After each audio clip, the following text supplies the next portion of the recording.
This is VSiN, the sports betting network.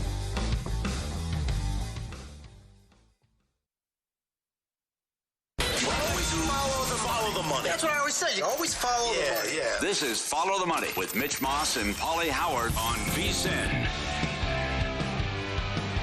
Here we go. Welcome in. It is Follow the Money on VSiN, the sports betting network. Mitch Moss, along with I have the need for Swede, Dustin Sweetelson on the program this week for vacationing Paulie Howard. And we have a 3-hour banger lined up for you today. You have seen the Odyssey. I have. We will talk about it from a betting standpoint coming up bottom of the hour. Richard Roeper is going to join the program. I have not seen it yet. On vacation last week, a 2-year-old as well. Borderline impossible I can get out in the next month to watch this movie. Yeah. It's, 3 hours? It's 2:45 actual action. I know that because I started a stopwatch. I do that sometimes. Because I knew I'd need a bathroom break. Yeah. And I want to time it out because, the last hour of a 3-hour movie is going to be great. So when I thought there was about an hour to go, I got up and went to the restroom, so I'd be good to go. I missed 3 minutes of the plot, but at this point, it's a 27-year-old script. I kind of know where it's going. Yeah, 2,700-year-old script. Yeah. So Richard's going to join the program. You can bet the stuff right now, obviously. Do we just lock it up? Like, who's going to beat the Odyssey for Best Picture? Is it? Well, you have some doubts about it, though, huh? Okay, so I think it's going to win because it's a spectacle. I think the way it looks, the shots, you feel like you're on this journey with Odysseus.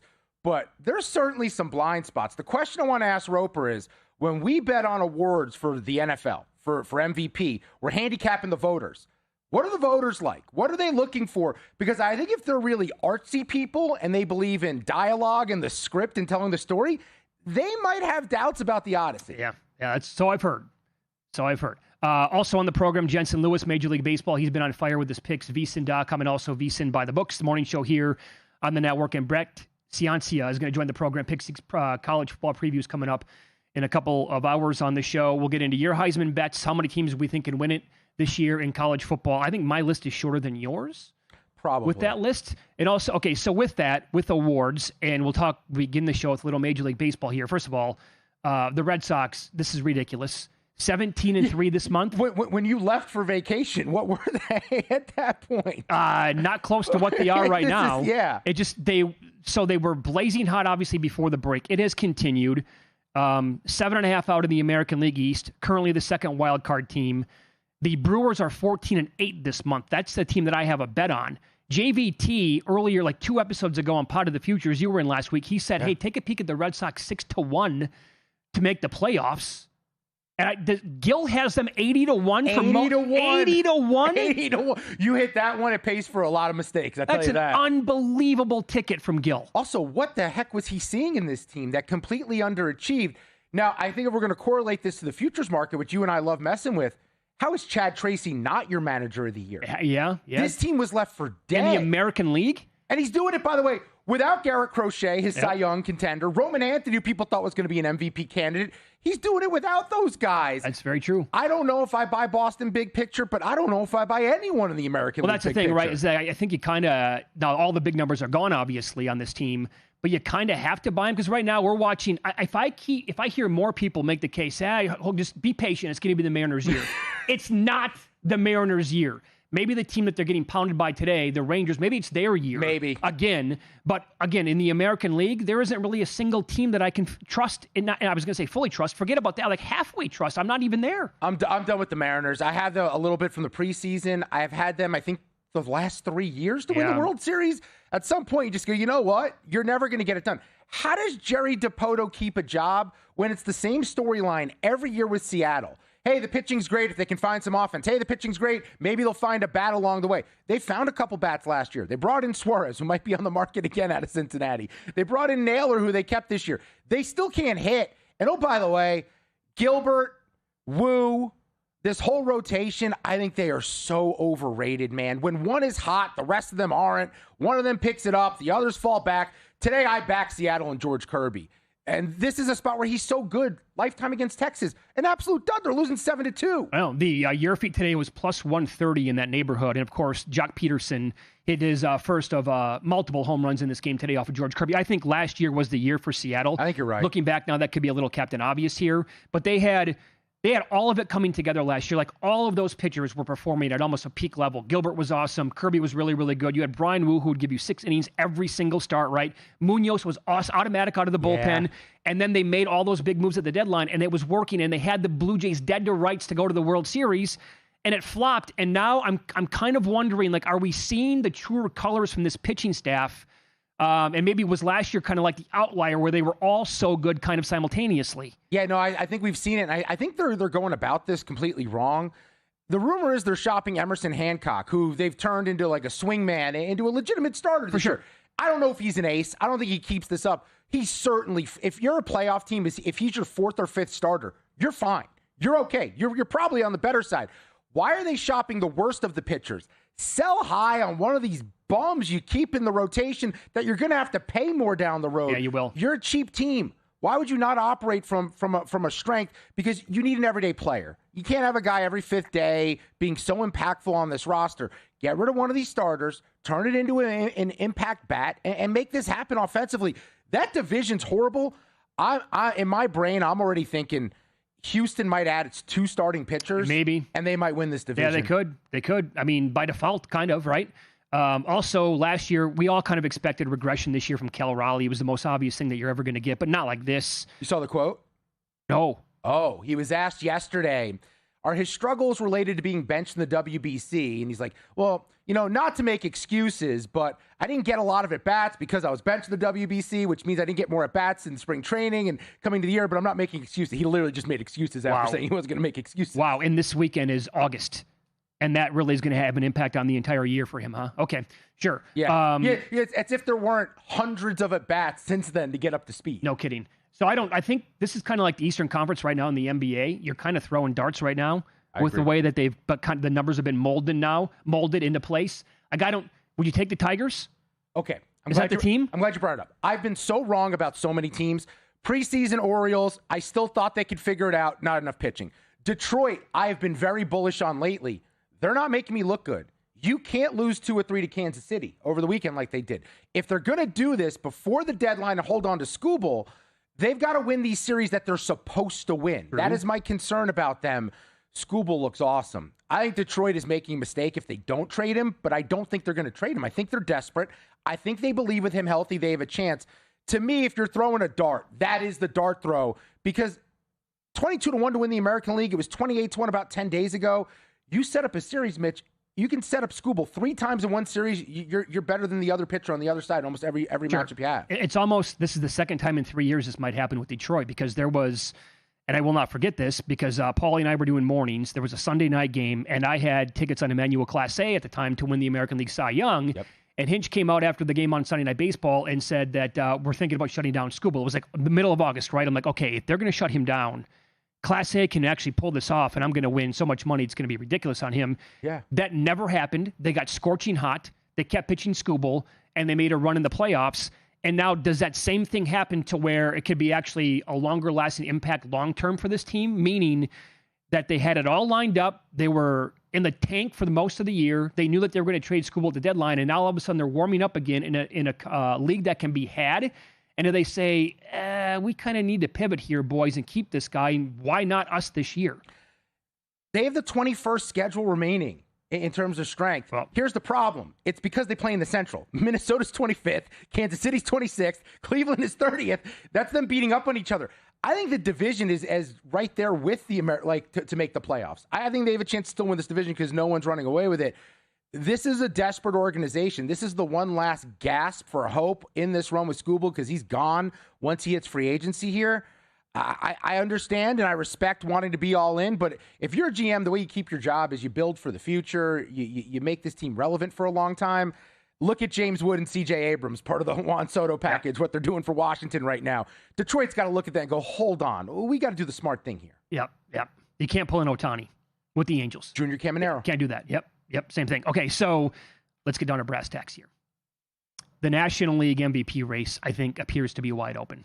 And I cannot believe those words came out of my mouth. I don't understand the pricing of Shohei Ohtani still. There's one book here in town that has him at minus 700. How? I think they just haven't adjusted yet. It's just because the pitching, because he shows up in pitches, and he was great. Don't get me wrong, but he's not pitching the rest of the way. his offensive numbers are not that different than the rest of the pack. So, okay, do you really think that he's not going to pitch the rest of the way?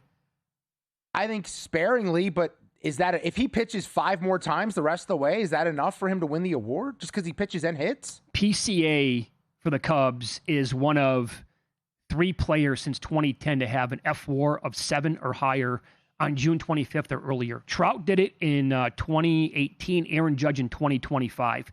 PCA is the 3rd player to do that. Plus, defensively, he's elite. He's the best defensive player in the entire league. And he has, this is going back the last 45 games. When you look at his overall numbers, batting average of 358, on base 467, slugging 728 with 16 home runs, 13 RBIs. I checked that, 13 stolen bases and an OPS of 1,200. He's the first player in history to get all of those marks in a 45-game span in any single regular season. I have no exposure to the guy. I think he should be the favorite. I genuinely believe that. I think the numbers are that great. And I did a little project where I said, all right, let me ask AI, what's the 162-game projection on these guys the rest of the way? PCA's having a better year than Ohtani. So comparatively, Ohtani 286, 38 homers, 104 ribbies, 113 runs, 10 steals. PCA, his average is about the same. OPS is higher, 2 more homers, 1 more ribby, 9 more runs, and 18 more steals.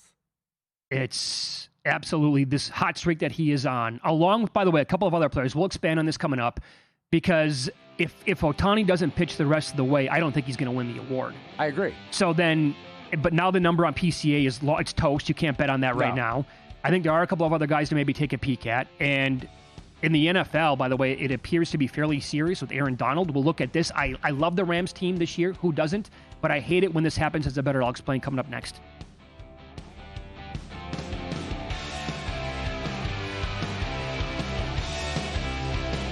Racetrack Television Network brings you every race, from every track, on every screen, every day. With monthly packages starting as low as $5, RTN gives you great value and access to more live HD streaming and race replays than anyone. Visit RTN.tv today to sign up and watch on almost any device, including Roku and Amazon Fire. Use promo code TRYRTN for a 5-day free trial.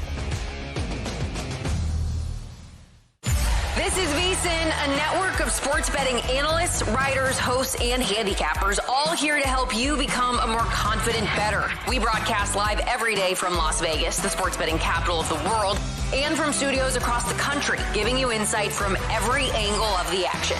Take VSiN with you wherever you go with the VSiN Watch app, or catch us on streaming platforms and regional sports networks. You can also listen live on SiriusXM channel 158 and on radio stations nationwide. Check out VSiN.com as well for betting tools, exclusive betting splits, AI-powered player prop projections from Opta, pro picks for every game, plus in-depth betting guides and articles built to give you an edge. From sharp betting analysis and daily best bets to insider interviews and expert breakdowns, VSiN is your trusted source for everything happening in the world of sports betting. See everything we have to offer at VSiN.com and become part of the Sports Betting Network. Your favorite VSiN shows and personalities are now available to download as podcasts. Catch every hour of our live broadcast with VSiN Best Bets, or find your go-to show and download it directly. Get instant reactions to last night's games, sharp analysis on today's biggest matchups, and everything in between. Whether you're commuting, working out, or just catching up, VSiN lets you take the action with you wherever and whenever you want. Search VSiN on your favorite podcast platform and get in on the action with VSiN, the Sports Betting Network.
This is Follow the Money on VSiN.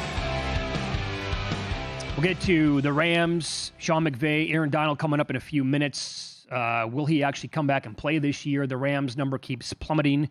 Favorites to win the Super Bowl this year, but to put a bow on this whole NL MVP discussion, you did run all these numbers to project like season-long, full 2026 forecast for these players.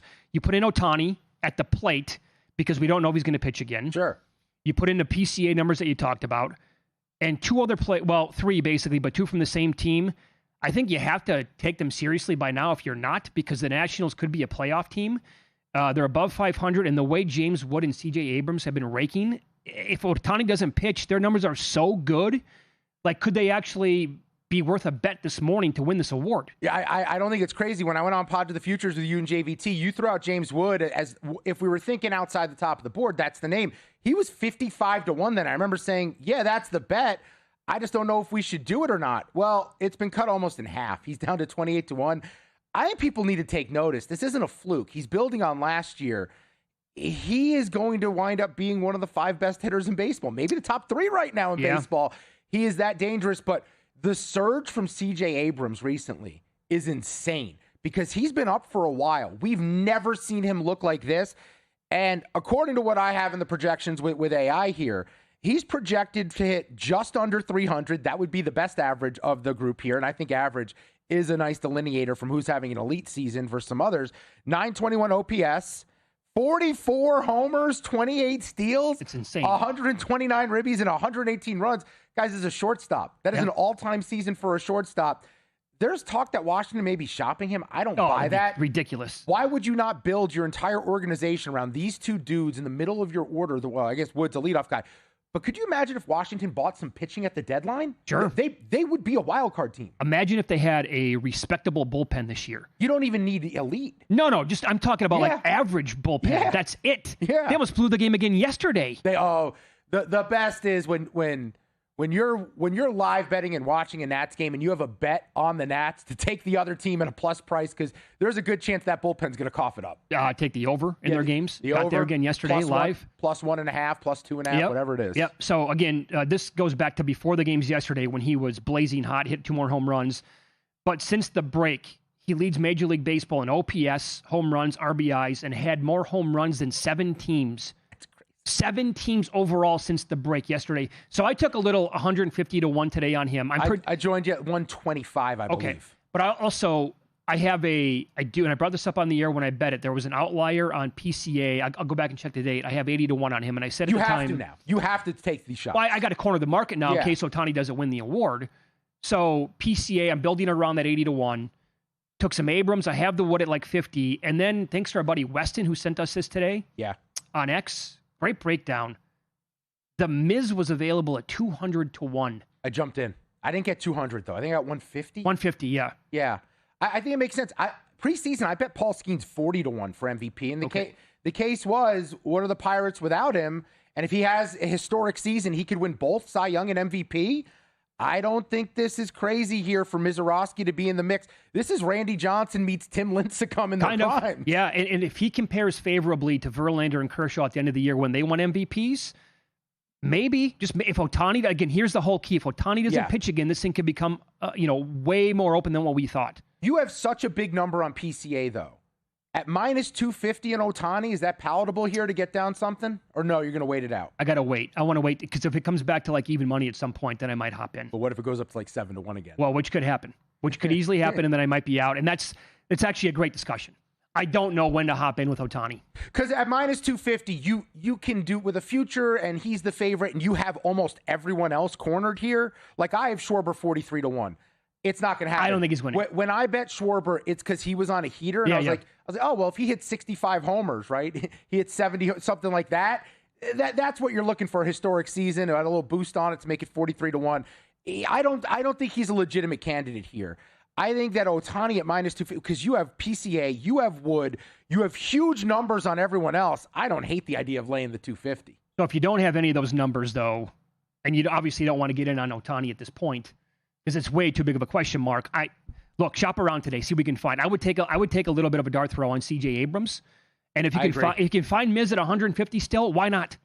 If Washington makes the playoffs, the narrative on Abrams will be there that he got hot. He surged them into a wild card spot again, helped them solidify it. The only concern I always have is him and Wood taking votes away from each other, from the same team. That could happen. But, you know, we've had years where Ohtani's won it and Freddie Freeman's up there with him. Yeah. Why does it have to be different with them? Sure. And by the way, I think maybe this year, the way that voters could look at this, if Ohtani does not pitch, again, the key to the whole market is a little bit of voter fatigue, which I hate that, but it's natural. It happens now all the time. It's either happening this year or next year. Yep. And the other thing is, if you take him off the Dodgers, where are they at in the standings? They're still a runaway train in that division. Yeah, come on. Like if you take PCA off the Cubs, where are they at? Well, if you took, I don't know, can you say the same thing about the Nationals? Oh, the Nationals are the worst team in baseball with one of those guys not there. They might be. Yeah. You think so? Yeah, without one of them. Without both of them, definitely. But without one of them, they're probably one of the worst teams in baseball. Well, no, both. Forget it. They have no chance. We're talking White Sox from last year. But PCA, if you build the narrative, right? Rockies, sorry. Yeah, so much of it is the narrative building, right? For PCA, can we build the case that this is a guy playing center field, demanding position, right? That's where he makes a big impact as well. But also, how about the injuries they've had to the rotation? Oh. He has had to be so special offensively because they're trotting out the corpse of Jamison Taillon every fifth day. Horton's gone. Steele hasn't pitched. Cabrera's been hurt. This team has been absolutely demolished by injuries to their arms. That makes PCA even that more impressive because he's needed to lift this offense. I'll give you another guy, Brown. Been on the IL seemingly for a month now, who was pitching really well for this team. Okay, so there you go. I would take a peek again at those numbers today. I'd go long. Yeah, why not? Why long. Not? PCA is unbettable, by the way. You can't bet him. There's too much that can go wrong. There's too much time for too much to go wrong. Yep. Okay, so do you have anything on the Rams in the future market this year? I don't. I want to, but it's always concerning when you're betting at the top of the board, tying up your money for this long. I know. This is what I hate as a bettor. I hate it when I'm 1 year ahead of things. I was on them last year. I was on them last year at 30-1. Was one of my biggest Super Bowl bets of all time. 30-1. And the way that they pissed away that season will leave a bad taste in my mouth for a long, long time. I can't bet 5-1 or 6-1 on a team to win the Super Bowl. I know, but there's a level of FOMO, right? Where you're saying, I don't want to be a year too early and then finish the job because it's easier to keep riding what you believed in that was close than it is to find the next 30-1 out there. I know. This is my Oklahoma City bet from a couple years ago. Yeah. So the year before they won it, and they were the 1 seed, had them, to the moon, right? To win everything. So what you're saying is we should bet the Jazz this year and next year. And next year, probably. Yeah. But the Rams are the best team in football, period. It's not even, if they had any holes, which they really didn't last year. Yeah, I don't think they do. They stole Kansas City's top 2 corners. Yeah. So not only they make themselves better, they hurt one of their potential opponents in the Super Bowl. Yeah. And then the upgrade to Myles Garrett. Jared Verse is nice. He's a good player. He's a really good. He's not great, but he's borderline on that level with the upside. Myles Garrett had Cleveland competitive with no business being competitive with that offense. Yeah. There's also, I did hate the first round pick of Ty Simpson. Well, this makes it even worse to me. That drove me insane. I could not understand that. Why would that not be Mekhi Lemon when you have questions about Nakua? Devontae Adams is older. And if you're all in on this year, be all in on this year. You can't be 1 foot in, 1 foot out building for the future. Because if you're going to do it, you don't do it for a Ty Simpson. You do it for a special talent out there with a big arm and big ability. Yeah. I just think Mekhi Lemon was such a good pick for what they needed as a third option in this offense. And then what's going to happen if Aaron Donald comes back? I'm sure their numbers will move a little bit more. Here's their head coach, Sean McVay, talking about this possibility. And then I'm sure everybody's wondering about Aaron. He is going through his process, and he is putting himself in a position to make a decision. And he's earned the right to be able to do that. And for those of you guys that do know Aaron, he's very diligent. Anything that he does all in. And so he's going through a very strict regimen and process that was similar to what he did when he played. See how his body responds and feels. And then we've had some things that we'll just kind of, check up on each other, and then we'll see when we have more information whether or not we're going to give it a go or whether or not he's going to continue to enjoy what he's been doing for the last couple years. But if that is something that he wants to do, we are going to, try to be able to make that happen. And so, but I genuinely do not have an answer on whether he is or isn't. I know he's preparing himself to be able to make that decision, and if he feels good, then you guys know he's going to be ready to rock. But if not, he's earned the right. He doesn't owe us anything, and he's a special person. You guys know what he means to me. I think if he does come back, the Rams number will move even down a little bit more. Right? Oh, yeah. I mean, we're talking 4-1. I don't think they'll get that low, but five, yeah. Yeah. Maybe some books go to plus 450 on him, something like that. But This from our friend Ben Fox. Over the past 30 years, the preseason Super Bowl favorites only won the Super Bowl 4 times. Colts 06, Patriots 16 and 18, Chiefs in 23. So that's why I'm not going to go after it. Can't do it. It's not. Can't do it. All right, Richard Roeper on the program coming up next. There has been a dip, by the way, prediction markets in the Odyssey's chances to win Best Picture next year.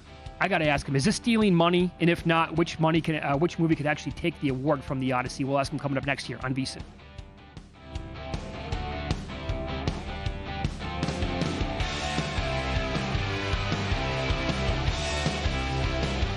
Biggest contest we've ever seen. Seriously, what's the guarantee? They're still talking about it. I think it's time to put the rumors to rest. Showtime. $30 million. $30 million? $30 million? $30 million? That's $30 million guaranteed. 3 contests, multiple ways to win, no rate. Entry starting at $1,000. Enter in Nevada, play from anywhere. Elevate your sports betting game with VSiN's exclusive betting splits. Stay ahead with real-time market trends and track bet percentages on any matchup. Then uncover the edge by comparing them to the amount of bets placed to find out where the sharp money is headed. Upgrade to VSiN Pro to access betting splits, live odds, line moves, power ratings, and in-depth game analysis. Go to vsin.com/pro to join VSiN, the sports betting network.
This is VSiN, the sports betting network.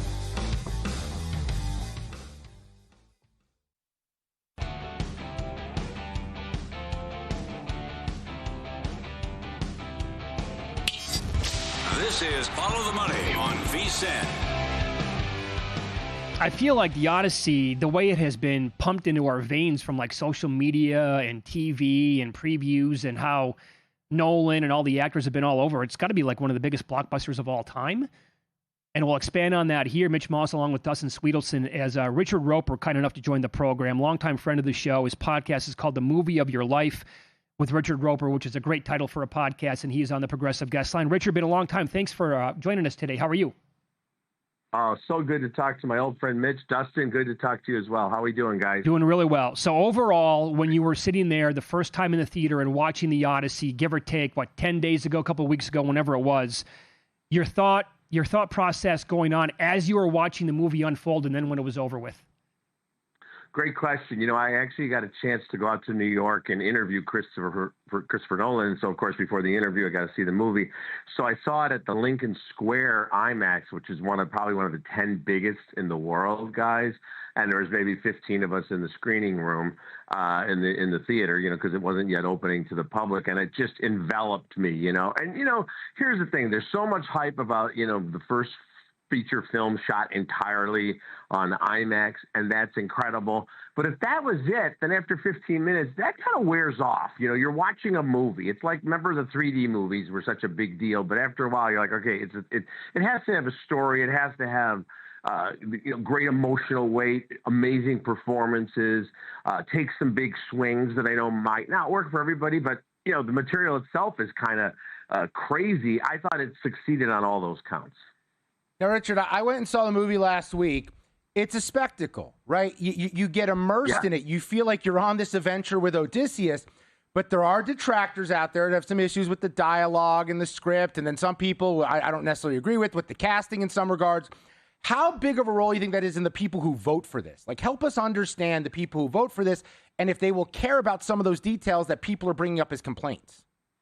You know, that's the thing. You got to remember the Academy Awards, and they've expanded the Academy membership. It's about 11,000 people now, but these are professionals in the business, and they're already starting Academy screenings where they can see it in Los Angeles in the screening rooms. And what my sources are telling me, that people are blown away by it, people in the industry, because they do look for, you know, the technical expertise, the big leaps of faith that you have to take. And yeah, you know, listen, you don't want a literal adaptation of Homer's The Odyssey. You fell asleep when you were in junior in college when you had some professor trying to take you through that.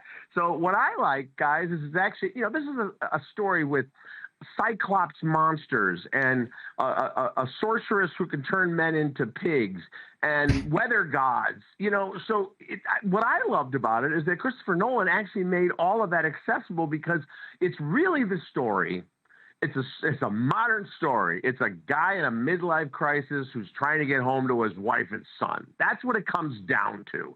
Who's realized the errors of his ways, who never should have maybe gone on this journey, has run into all kinds of trouble, is not maybe the great leader he thought he was, and now just wants to get home. And that's what this story is. Okay, well said. Follow the money here on VSiN, the Sports Betting Network. Richard Roeper, our guest on the Progressive Guest Line. From a betting standpoint, Richard, and this yesterday at Kelce, the Odyssey was 55% to take home Best Picture for this year. I get it. It's very early. You have to wait until like March to win this bet. Today it's at 49%, so it'll just tick down a little bit. My question to you would be, do we lock up money on the yes with this picture right now, or do you think there's actually a film in the next 5 months that can steal the award from it?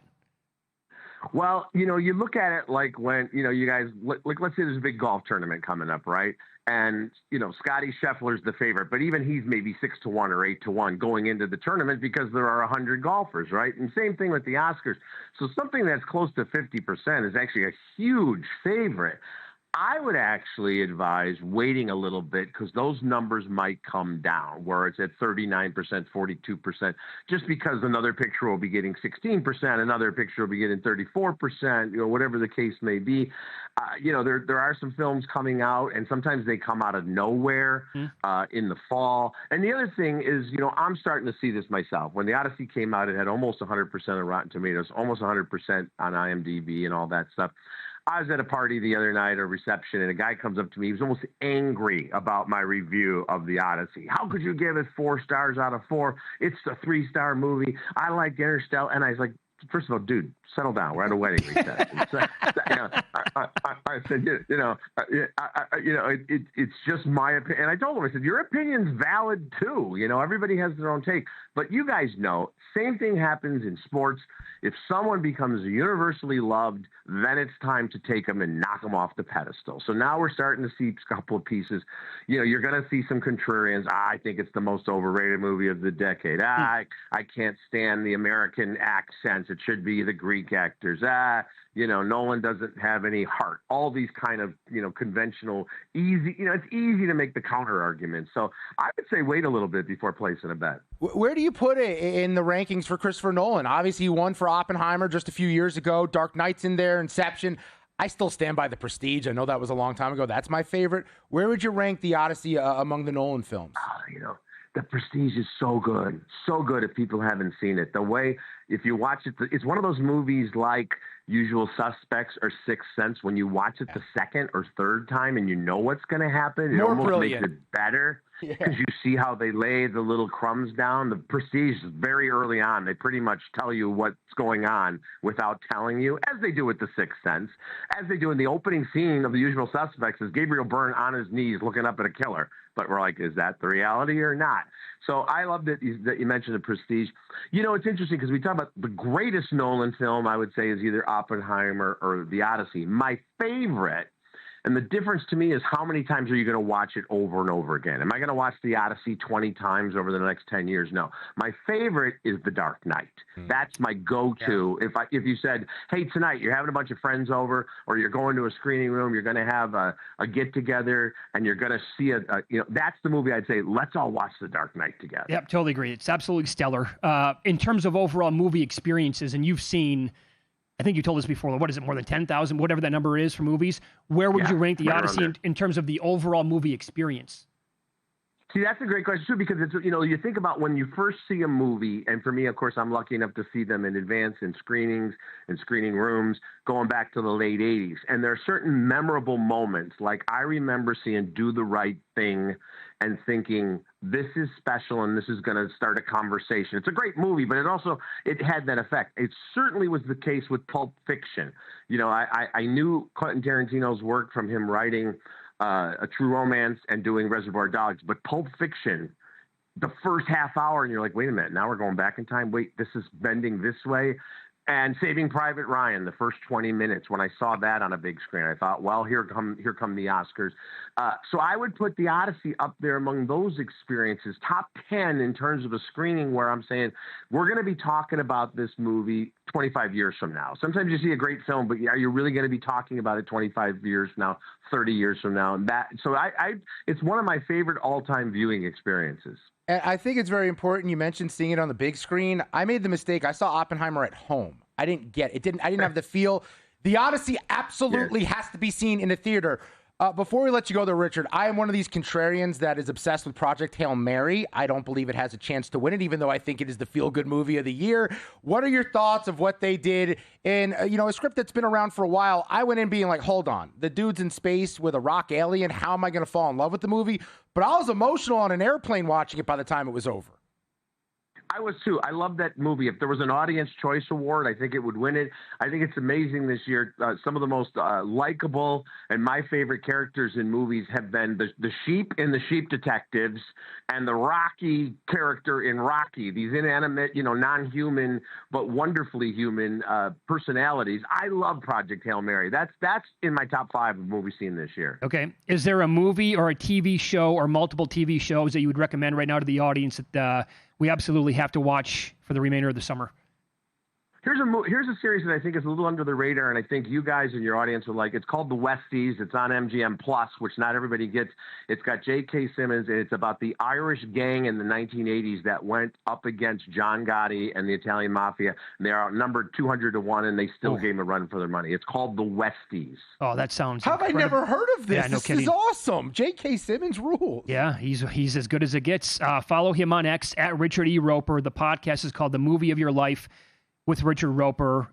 Pleasure as always, my friend. Thanks for the time today. We appreciate that. Let's not go too long before talking again, guys. Back at you. There you go, on the Progressive Guest line. Take care. The Odyssey, you got to see it, Mitch, because you know, here's why you got to see it. I was peer pressured by your partner. Paulie would not shut up. He was doing every segment was another Odyssey take. I was like, all right, I'm filling in for you. I got to go see this movie or else I'm not going to know what he's talking about. Yeah, he gets like that when he likes something. Yeah. Yeah. So I wrote down a couple of movies. Not best movies I've ever seen. Experience overall. Ooh. He brought up one, and it's one of the best movies. Saving Private Ryan at the theater was because old grizzled men, gray-bearded men who fought in wars left, and it felt like leaving a funeral. And the other one, again, I'm not calling it the best movie, Avatar 3D in the theater. Yeah. Incredible. Wow. The new one or the original? No, the new one. I don't even know. Oh, no, I'm sorry. The original. The original. Yeah. We'll get into some best bets today in Major League Baseball coming up next.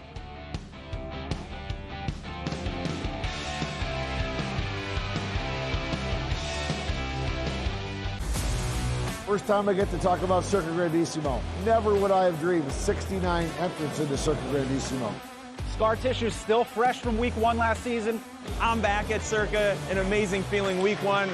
It's such a different ball game where over 15,000 entries move on to week 2. The bomb is coming. We just don't know when. That's the NFL. Any given Sunday, anything can and will happen. Rule number 1, survive. Wednesdays at 9 p.m. Eastern, only on VSiN. Check out Stormy and JVT on Money Moves, only on VSiN. They are last in the division last year, and they were still 9-8, which was better than the winner of the NFC South a season ago. My eyes have not come across English words that have said that J.J. McCarthy is killing it. They'll take you on a fun, fast-paced journey, weaving in everything you need to know to make an educated bet, while also not shying away from the excitement of a same-game parlay sweat. Money Moves, weekdays at 2 p.m. Eastern on VSiN, the sports betting network.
This is Follow the Money on VSiN. Good to have you aboard here on a Monday. Mitch Moss along with Dusty Sweetelson, as JJ called you a couple weeks back. In for Paulie today. Paulie on vacation before the football season gets closer and closer. You like that nickname? My whole family calls me Dusty. But it's not really a nickname, right? It's just like it's just like everyone in New York does this. They shorten everyone's name, or they add a Y to it if it's shorter. Right? Oh, sure, like baseball. Like, yeah, you're Mitchie. I'm Dusty. Paul. Well, Paul is Paulie already, right. But that's what they do. It's always some way of like a variation of a first name. They think they're super creative doing it. Of course, yeah. And I love JJ, by the way. For me, it was always just my last name growing up. Moss, yeah. Or Mossy. Oh, some people say Mossy. See, my last name was problematic. It led to a lot of phallic things being added to the back end instead of son. Okay. Yeah. A lot of plays with that, unfortunately. I can see that. Yeah. My buddies and I, it doesn't matter who you were, you were only known as your last name. Yeah. It was like an unspoken rule that we referred to every single one of our friends by their last name. Yeah, but were you friends with your brother's friends too sometimes that make it? They were a little bit older than me. See, I had that where I was older than my brother, but then I became friends with his friends too, and they called my brother Sweezy. So it became B Sweezy and D Sweezy. Okay. Which I liked. That's not bad. I was in for that. It made me sound a lot cooler than I was. Dusty Sweezy? Yeah, or D Sweezy. D Sweezy. Okay, Major League Baseball. So, like, this thing seems too good to be true tonight almost, but there is like a caveat to it. Again, when it seems too easy, usually run the other way.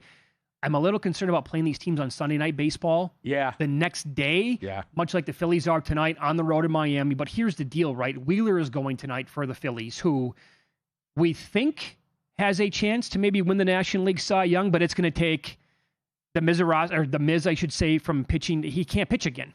Like, he's got to shut it down. What's funny is my initial reason for adding more to some of the tickets I have on Wheeler. I have him 50-1. I have 25-1. I either have 12 or 16-1 as the last one from a few weeks ago when he got snubbed for the All-Star game. Sure. I was like, well, he's about to have a chip on his shoulder to prove everyone wrong. The Mizorowski angle was, the innings are going to be limited. That first start against the Mets in the second half, It seemed right. Here's the problem. If he's only going to throw 5 innings and still get 11 strikeouts, it's over. He's still going to win the award. Yes, that's correct. It's just too much ground to make up. It's eye-popping historic stuff. He doesn't have to go deep in these games. And part of the concern was, and I thought it was rightfully so for Milwaukee, you have to get past the Dodgers this year. You need him 100% healthy to do that. That's why I thought they'd really limit him the rest of the way. Totally agree. So yesterday, he struck out the first 7 batters he faced, 12 of the first 13. First pitcher since 1920 with 11 strikeouts, no hits allowed through 4 innings. More than 100 years of baseball in between starts like that from the Miz yesterday. So Wheeler's going tonight. Now, if you go back, his Ks in order of appearance. It's ridiculous. This is Wheeler now. Yeah. 9, 10, 14, 10. 5 was the outlier. 7 and 9. You can find 6.5. Pay some juice on that tonight. 7.5 is plus money. The Marlins have lost 12 straight. What a bizarre turn this has been. But here's the deal. They have lost 8 straight by 2+ runs and 10 of 11 by 2+ runs. So the bet that I'm talking about, that just Phillies run line, plus they're going to get the licks in the 9th inning, I have to have a taste of that, I think, tonight. Yeah. I don't hate it. I just think Miami is in such a bad way, and it's completely snowballing. They've dipped under 500. Think about all the work they did last month to be like well above 500. Now they're a sub 500 team. I'm taking Wheeler ladders here. I bet over 6.5. I threw it up last night, VSiN.com/picks at -137. This morning, started thinking about it more. I was like, you know what? This dude is throwing with his hair on fire. He just struck out 9 against the Dodgers. Why can't he do that or more against the Marlins tonight, who are absolutely scuffling? Last 4 games for Wheeler, he's averaging 10.75 Ks per game. Damn. Against Miami this year, 6 shutout innings, 9 strikeouts, June 15th. May 1st, 6 innings, 1 earned, 8 strikeouts. Last 13 starts for him going back to 2021, a 3.09 ERA against Miami, 89 Ks, 75 2/3. I'm going with over 6.5 -137. Over 7.5 is +111. 8.5 is +220. 9.5 is +410. I think we could probably get most of, if not all, those legs home tonight against Miami's offense that absolutely stinks. Wheeler also, by the way, 17-3 to the under since 2024 is a road favorite between -125 to -175. Okay.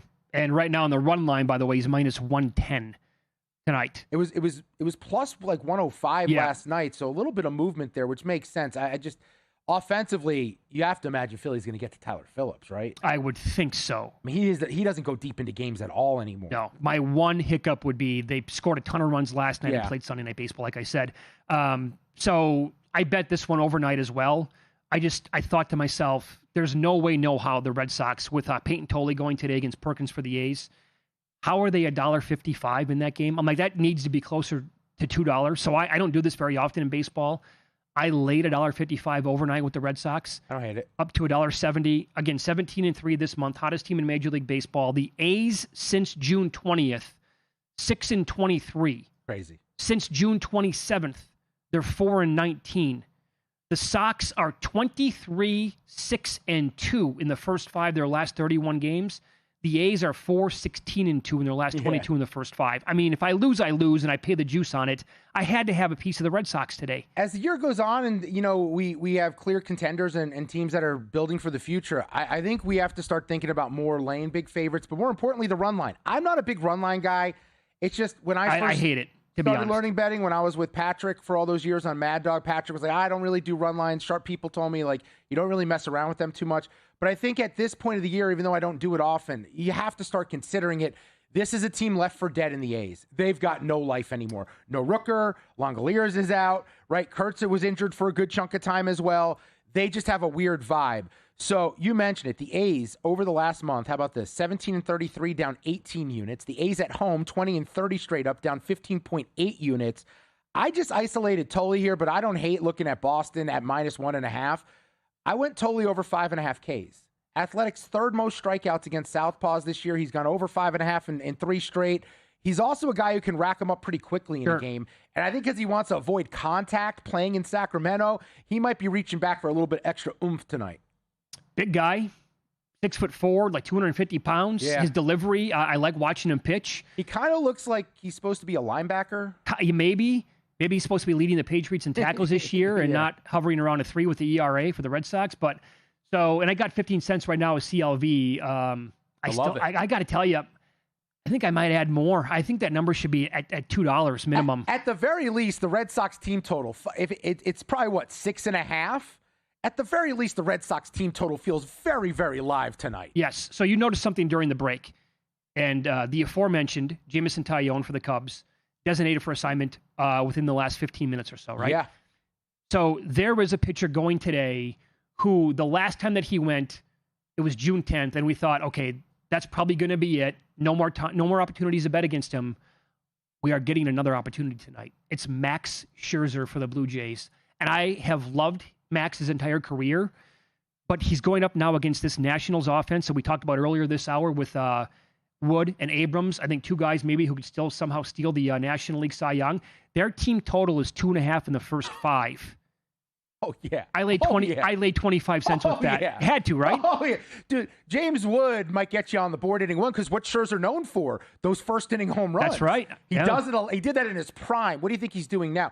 Here's why, for the game, I'm not thinking about Toronto. I don't hate or Washington. I'm saying I don't hate the idea of doing it. It's Scherzer is auditioning for one last ride on a playoff team. You might get good stuff out of him tonight, but Washington's going to score a few. They're not going to, and especially against the Blue Jays offense. I think Washington's offense comes to play. And I also noticed this today, part of the daily handicap for baseball. Check out the numbers at VSiN.com. When you click on most profitable teams in baseball, you can break it down to first 5 innings as well. The Nats are the most profitable team in Major League Baseball in the first 5 all year long. The Blue Jays are the least profitable. I love that angle. So I did not play them first 5, but I attacked it with the Nationals scoring more than 2.5 runs. Yeah, I think that feels like something that could definitely happen. God, I want to do year fee. I want to do first 3 over, first 5 over. Don't you get nervous when you feel that confident? It all goes wrong. That's why I only have the one bet. None of them come through. Right. Hey, the sports calendar never stops. Sharp Plays, they cover it all. They've been winning for 15 straight years. All of it documented. Logs posted publicly over at sharpplays.com. When the Sharp Plays moves, the sports books take notice. Advanced AI, trusted insider intel. They find value before the numbers shift. Respected, watched, feared. Start winning with them at sharpplays.com today. Good stuff. Also, I looked at Amai going tonight for the Astros. Weird guy. Oh, dude. Weird guy. So he gets an Angels team that strikes out more than any other team in Major League Baseball. But if you go back and look, tonight, it feels juicy to me to bet his K-prop over. But in order, if you go back against this guy, he had 8 in his last start against Miami, 3 before that. That was right before the break against the Nats, 2 in the start before that against the Twins. And then the 2 starts before that in June, he had 11 and 10. All over the map with this guy. His numbers are weird. So his ERA is actually way better on the road. It's still 4.33. Strikeouts are down on the road. I wonder if that left field porch messes with his head when he pitches at home at Minute Maid. Oh, okay. I like the angle. Up next, we'll go over NFL awards, including the bet we